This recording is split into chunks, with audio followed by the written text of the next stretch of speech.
Hello dear students, I am Anjali Tiwari, TGT English from JNV Bodh, Odisha. Today I am here with a new chapter that is from the book Beehive. The name of the chapter is My Childhood and it is an extract from Wings of Fire, which is an autobiography written by Dr. APJ Abdul Kalam. Dr. APJ Abdul Kalam is known as Missile Man and was the 11th President of India. He was born on 15th October 1931 into a middle class Tamil family in the island town of Rameswaram in the former Madras state. Now it's known as Chennai. His father Jainul Abdin was neither much educated nor very rich, but he was generous and wise. His mother Asemma was a good helpmate.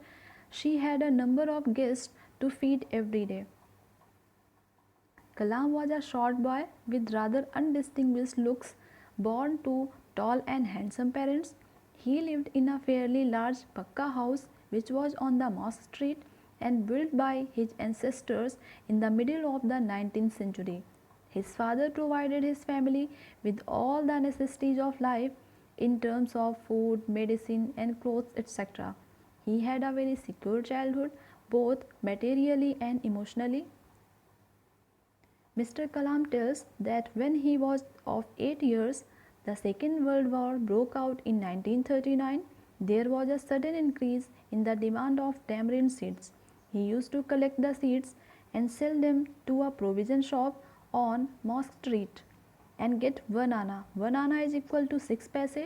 His brother-in-law Jainul Abdin told him stories about the war, which he used to attempt to trace in the headlines in Dinamani. Dinamani is a local newspaper here. When India was forced to join the Allied forces, a sort of state of emergency was declared there. Because of that, the train halt at Rameswaram station was suspended. His cousin Samsuddin, who used to distribute newspapers, needed a helping hand to catch the bundles of newspapers. Kalam helped him and earned his first wages. He still feels proud of having earned his own money for the first time. Kalam inherited honesty and self discipline from his father and faith in goodness and deep kindness from his mother.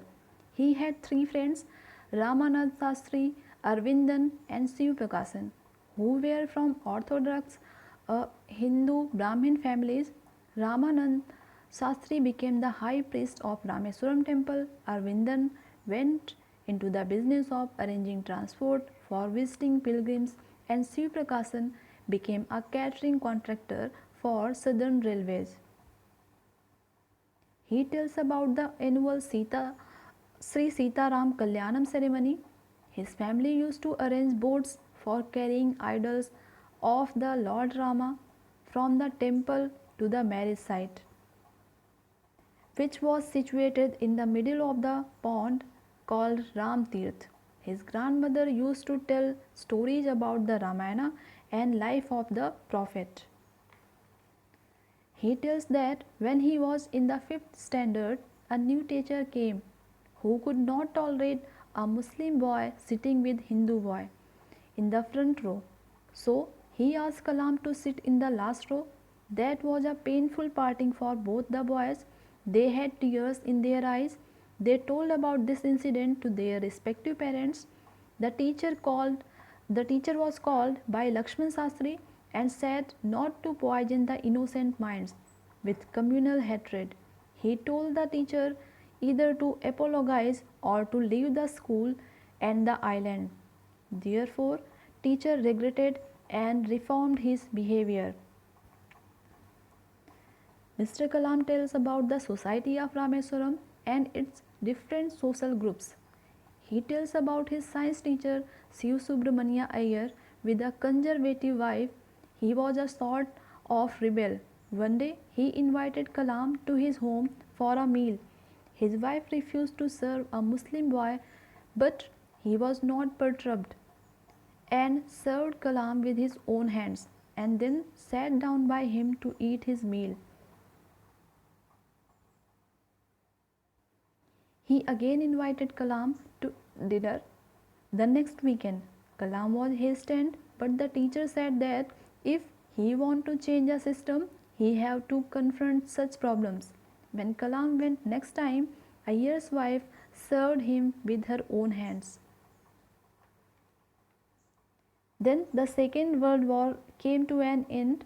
India was sure to win freedom. Kalam wanted to leave Rameswaram to study in Ramnathpuram.